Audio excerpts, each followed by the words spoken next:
میرے استاد نے مجھے ایران سے آئی ایک اسٹوڈنٹ سے بات کرنے کے لیے کہا جو اعلان اسلام چھوڑ چکی تھی۔ میں نے اسے ڈاکٹر صاحب کا حوالہ دے کر ملنے کا وقت مانگا۔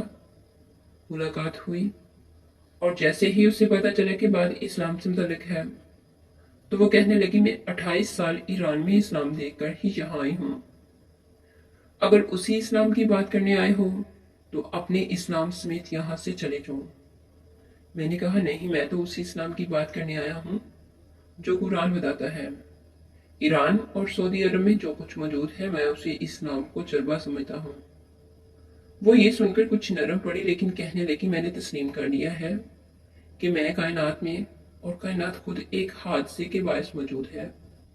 میں نے کہا چلیے ہم یہ مان لیں گے، لیکن کیوں نہ کائنات اور ہمارے نفس میں موجود ان نشانیوں کی بات کر لیں جن پر قرآن غور کرنے کو کہتا ہے۔ پھر اللہ نہ ملا تو تم اکیلی کیوں اسلام سے نکلو، اکٹھے ہی چلیں گے۔ وہ مان گئی۔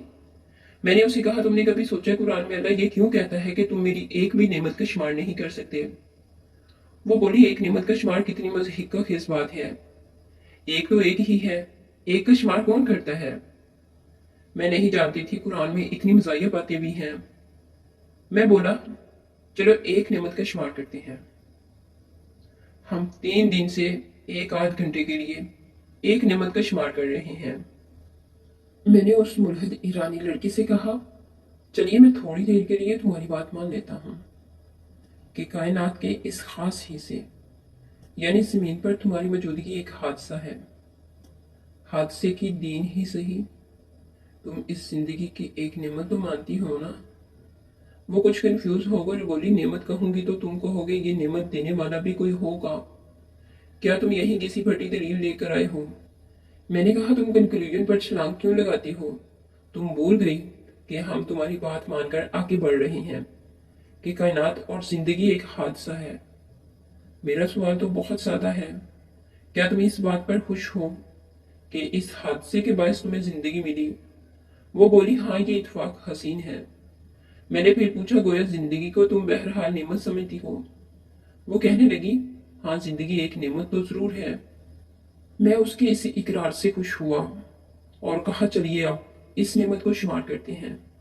وہ مسکرا کر کہنے لگی یعنی اب تم قرآن کی اس بات کی طرف آ رہے ہو کہ تم اللہ کی ایک نعمت کو بھی نہیں گن سکتے۔ میں نے کہا کیا تمہیں خوشی نہیں ہوگی اگر تم اسے گن کر قرآن کا دعویٰ جھوٹا ثابت کر دو اور تمہیں میری شکل میں ایک ایسا دوست مل جائے جو اسلام چھوڑ کر تمہارا ہمنوا ہو جائے؟ اس نے مسکراتے ہوئے کہا چلو پھر گنتے ہیں اس نعمت کو۔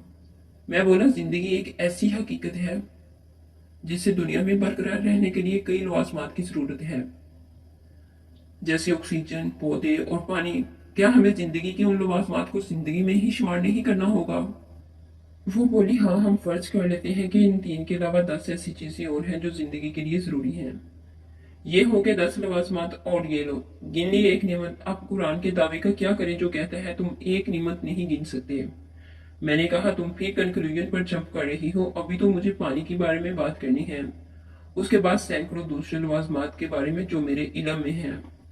وہ ہنس کر بولی یعنی ہماری بات اگلے کئی دن چلے گی؟ میں نے کہا کئی سال بھی مکالمہ جاری رہے تو کیا فرق پڑتا ہے، ہم اپنے یہاں موجود ہونے کی وجہ ہی تو ڈھونڈ رہے ہیں۔ وہ بولی چلو پھر پانی کی بات کرو۔ میں نے کہا ٹھیک ہے، اب 20 منٹ میں بولتا جاؤں گا، تم سنتی جانا، جو سوال ہوا اپنے نوٹس میں لکھتی رہو، آخر میں پوچھنا۔ اس نے سر ہلاتے ہوئے اپنی نوٹ بک کھولی اور ایک پیج پر بڑی سی ہیڈنگ مذہبی فضولیات لکھ کر اس ہیڈنگ کے نیچے لائن لگا دی۔ پھر مجھے اپنے لکھے کی طرف دیکھتے ہوئے دیکھا تو چینک کر بولی میں شرمندہ ہوں لیکن مجھے فخر ہے، میں بددیانت نہیں، جو دل میں ہوگا وہی کہوں گی۔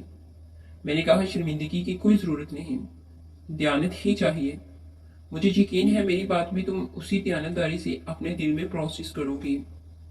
وہ بولی یقیناً ایسا ہی ہوگا، اب تم 20 منٹ بول سکتے ہو، میں دخل انداز نہیں ہوں گی۔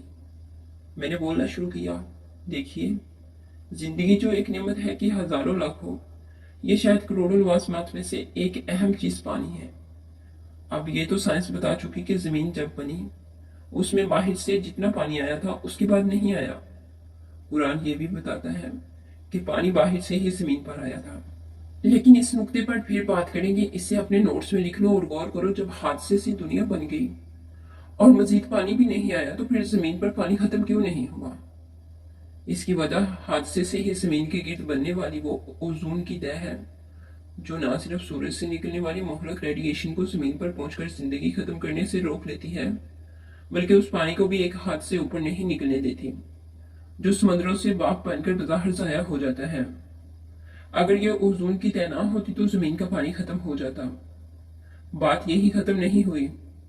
جب یہ پانی، جو کہ کھارا اور پینے یا خشکی کے پودوں کے قابل نہ تھا، اوپر جاتا ہے تو وہاں بجلیاں کڑکنے سے اس میں نائٹروجن بھی شامل ہو جاتی ہے، جو پودوں کے لیے ضروری ہے، اور بارش کے ذریعے نیچے آتے ہوئے اس کا کھارا پن بھی جاتا رہتا ہے۔ کیسا خوبصورت حادثہ تھا کہ اس نے ان باریکیوں کا بھی خیال رکھا۔ ابھی بات ختم نہیں ہوئی۔ چونکہ پانی خشکی کا 2/3 سے بھی زیادہ ہے، اس لیے سمندروں سے بھاپ بن کر اڑنے والا پانی اتنا زیادہ ہوتا ہے کہ اگر یہ سارا نیچے آ جائے تو زمین ڈوب جائے۔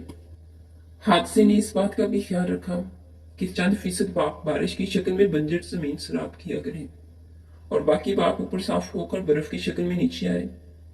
اس میں سے بھی کچھ پگھل جایا کرے، باقی گلیشیئرز کی صورت محفوظ ہو جائے، اور ان دنوں میں بھی آہستہ آہستہ پگھل کر زندگی کو فلٹرڈ پانی دیتی رہے جب بارشیں نہ ہوں۔ ذہن میں یہ سوال اٹھے گا کہ سمندر کا پانی کھارا ہی کیوں ہے؟ یہی صاف ہوتا تو زندگی کی حفاظت کے لیے باقی حادثوں کی ضرورت ہی نہ پڑتی۔ دیکھیے، اگر سمندر کا پانی کھارا نہ ہوتا تو وہ آبی مخلوقات ہی نہ ہوتی جو صرف کھارے پانی میں زندہ رہ سکتی ہے، اور ان کی زندگی انسانوں میں زندگی کی دیگر شکلوں کے لیے بہت ضروری تھی۔ اب حادثے کا ایک اور کرشمہ دیکھیے کہ سمندر میں موجود زندگی کی حفاظت کے لیے حادثے پر حادثہ یہ ہوا کہ پانی جو زمین پر حادثاتی طور پر آیا تھا، کہ یہ خصوصیت ہے کہ وہ جمے تو نیچے کی بجائے اوپر آتا ہے، یعنی اوپر سے جو پانی برف کی شکل میں گلیشیئرز بن کر خشکی پر رہا وہ تو زندگی بچا ہی رہا ہے۔ جو باقی برف سمندر پر گری وہ ڈوبنے یا نیچے جانے کی بجائے پانی کی سطح پر رہتی ہے۔ وہ سطح سردیوں میں موٹی ہو جاتی ہے اور سردیوں میں سردی نیچے پانی میں نہیں جانے دیتی، جہاں وہ کروڑوں مخلوقات زندہ ہی نہ رہیں۔ اگر باہر کی شدید سردی سے پانی ایک خاص حد سے ٹھنڈا ہو جائے، کتنے کمال کے حادثے ہیں جو مسلسل ایک دوسرے سے مل کر کام کر رہے ہیں، اور مزید کوئی ایسا نیا حادثہ بھی نہیں ہوا جو تسلسل سے ہونے والے حادثوں کا تسلسل اور وہ فریکوینسی توڑ دے، جو ہلکی سی بھی بدل جائے تو وہ زمین پر ہر قسمی زندگی کا آخری دن ہو۔ گویا حادثے میں ایسے کسی حادثے سے ہمیشہ کے لیے بچنے کا انتظام بھی حادثاتی طور پر موجود تھا، تاکہ زمین پر حادثاتی طور پر پیدا ہونے والی زندگی کسی حادثے کے باعث ختم نہ ہو جائے۔ دیکھیے، یہ ساری کہانی آسمان کے ہمارے زمین سے اڑنے والے پانی کے واپس لوٹ آنے سے شروع ہوئی تھی، اور جس دن کی بات میں تم سے کرنے آیا ہوں اس کا بیچنے والا قرآن میں کہہ رہا ہے کہ ہم نے جو آسمان بنایا اس کی یہ صفت رکھی کہ وہ واپس کرنے والا ہے۔ وہ جو آنکھیں بڑی کیے سن رہی تھی بولی، واؤ، یہ قرآن میں کہاں لکھا ہے؟ جب اس ملحد لڑکی نے مجھے ٹوکا تو لگا جیسے میں اس منظر سے باہر نکل آیا ہوں جو اللہ تعالیٰ کی ایک نعمت کا شمار کرتے ہوئے میرے لاشعور میں چل رہا تھا۔ یہی طے ہوا تھا نا؟ تم اپنے سوالات مذہبی فضولیات والی ہیڈنگ کے نیچے لکھتی رہو گی اور اپنی باری پر پوچھو گی۔ میں نے اس سے پوچھا تو وہ بولی، سوری، رہا نہیں گیا۔ یہ بہت سرپرائزنگ ہے کہ قرآن نے تمہارے بغور آسمان کو لٹانے والا کہا ہے، اور ہماری ڈسکشن سے تو یہ واضح ہے کہ اوزون میں پانی لٹانے والی صفت نہ ہوتی تو زمین پر زندگی پیدا ہی نہ ہو سکتی۔ تبھی مجھے تجسس ہوا کہ دیکھوں قرآن میں آسمان کے لٹانے کی خصوصیت کا کہاں ذکر ہے۔ میں نے اس سے سورۃ الطارق کی 11ویں آیت دکھائی۔ قرآن کے تراجم کا سادہ سا مطلب کرتے ہیں۔ میں نے اسے قرآن کی 6 الگ الگ تفسیر اور لغت دکھائی تو وہ کہنے لگی، ہاں ٹھیک ہے، ابھی تک تو تم اپنا کیس ٹھیک پیش کر رہے ہو، آگے دیکھتے ہیں۔ میں بولا، لیکن تم اب سوال لکھتی رہو گی اور اپنی باری آنے پر پوچھو گے۔ اس نے ہاں میں سر ہلایا تو میں اپنی بات جاری رکھتے ہوئے بولا، میں تمہیں پانی اور خشکی کا وہ تناسب بھی قرآن میں دکھا سکتا ہوں جو اس وقت زمین پر موجود ہے۔ چاہو تو اس نقطے کو اپنے نوٹس میں ایڈ کر لو، ہم پانی پر مزید بات کر سکتے ہیں۔ لیکن اب تم نے ریتم توڑ دی ہے تو کیوں نہ ہم اس حادثے کی طرف چلیں جس نے یہ دنیا تشکیل دی ہے۔ وہ بولی ویسے تو میں اپنے بارے میں جاننا چاہتی ہوں کہ میں یہاں کیوں ہوں، لیکن تو پیچھے جانا چاہتے ہو تو مجھے کوئی اعتراض نہیں، لیکن پہلے مجھے اس آیت کے لفظ کی تشریح کی تصویریں لینے دو۔ وہ تصویریں لینے لگی تو میں نے پوچھا یہ بتاؤ تمہارا فون کیا جدید ترین ہے؟ وہ بولی چند مہینے پرانا ہے لیکن جدید ترین کے قریب ہے۔ اس کا کیمرہ کتنے میگا پکسلز کا ہے؟ میں نے پوچھا۔ وہ بولی شاید 12 میگا پکسلز کا ہے۔ میں بولا کیا تم جانتی ہو جو حادثہ تمہاری اور تم جیسے اربوں انسانوں کی تخلیق کا باعث بنا وہ اتنا شاندار تھا کہ اس نے تمہاری آنکھوں میں 576 میگا پکسلز کے 2 کیمرے نصب کر دیے ہیں۔ یہ کیمرے جو تصویریں کھینچ کر تمہارے دماغ کو بیچتے ہیں وہ اتنے وقت میں ان تصویروں میں موجود 1,07,00,000 رنگ اور دیگر چیزیں شناخت کر سکتا ہے، جو 1 سیکنڈ سے بھی اتنا کم ہے کہ ہم اسے ماپ نہیں سکتے۔ اس حادثے سے صرف یہی نہیں ہوا بلکہ اس حادثے نے تمہارے جسم میں 12 ایسے پیچیدہ ترین نظام تشکیل دیے جن کی تمام جزیات ہم ابھی تک نہیں جان پائے ہیں، اور حادثاتی طور پر یہ سب نظام مل کر کام کرتے ہیں تاکہ تمہاری زندگی برقرار رہے۔ لیکن ہم تمہاری بات بعد میں کریں گے، پہلے ابتدائی حادثے کی طرف چلتے ہیں۔ اس کی سوچتی آنکھیں بتا رہی تھی کہ اس کی خود سے جنگ جاری ہے۔ ہوں ہاں کیے بغیر وہ میری طرف دیکھتی رہی۔ میں نے بات جاری رکھتے ہوئے کہا کیا سائنس معلوم کر چکی ہے کہ کائنات کی لمبائی چوڑائی کتنی ہے؟ وہ بولی یہ ممکن نہیں ہے۔ میں نے کہا میں جانتا ہوں کیونکہ سائنس اب کہتی ہے کہ کائنات مسلسل پھیل رہی ہے۔ قرآن نے 1400 سال پہلے یہی کہا تھا۔ نوٹ کر لو، میں ریفرنس دوں گا۔ بائبل سمیت ساری دنیا پچھلی صدی تک سورج کے ساکن ہونے کو یونیورسل ٹروتھ کہتی تھی۔ قرآن نے 1400 سال پہلے کہا تھا کہ سبھی ستارے سیارے اپنے لیے طے کردہ مداروں میں گھوم رہے ہیں۔ اب یہ بات کامن سینس کی بات ہے، لیکن 14 صدیوں پہلے کی دنیا میں تصور کرو، ایسا کون سوچ سکتا تھا؟ میں نے دیکھا وہ اپنے سوالات لکھ رہی ہے۔ میں نے کہا تم مانتی ہو 14 ارب سال پہلے ایک دھماکے کے ذریعے یہ کائنات بنی تھی؟ میں یہ پوچھوں گا ہی نہیں کہ جس نے 250 ارب سے زیادہ کہکشائیں تشکیل دی وہ دھماکہ ہوا کس چیز میں تھا؟ دھماکہ پہلے کیا تھا؟ کیا یہ اپنی نوعیت کا پہلا اور آخری دھماکہ تھا، یا ایسے حادثے کہیں اور بھی ہوئے؟ میں پوچھ بھی لوں تو کیسے جواب دو گی؟ سائنس تو ابھی یہ سب جانتی ہی نہیں۔ میں تو اس حادثے کی خوبصورتی کی طرف تمہیں متوجہ کرنا چاہتا ہوں۔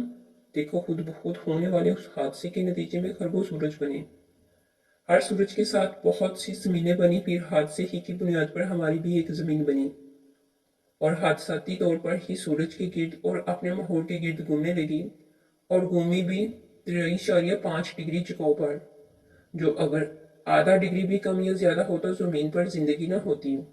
لیکن مان لیا ہو گیا اتفاق۔ پھر ایک اور اتفاق یہ بھی ہوا کہ یہ زمین اپنے محور کے گرد 460 میٹر پر سیکنڈ کی رفتار سے اور سورج کے گرد 1,10,000 کلومیٹر فی گھنٹہ کی رفتار سے گھومنے لگی۔ اگر ان دونوں سپیڈز میں چند کلومیٹر فی گھنٹہ کا بھی فرق ہوتا تو زمین پر نہ کوئی درخت اگ سکتا، نہ کشش شکل موجود تناسب میں ہوتی۔